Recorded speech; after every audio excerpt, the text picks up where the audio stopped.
তুই পারবি জয়ন্ত, আমি বলছি তুই ঠিক পারবি। তাছাড়া আমি তো অনেক পিছিয়ে গেছি।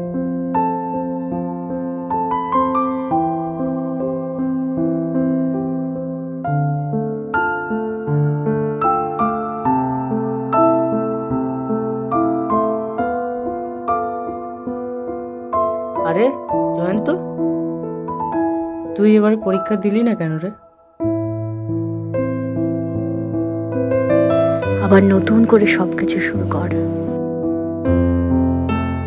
খোকা, ভাবি আয়। হ্যাঁ, যাচ্ছি।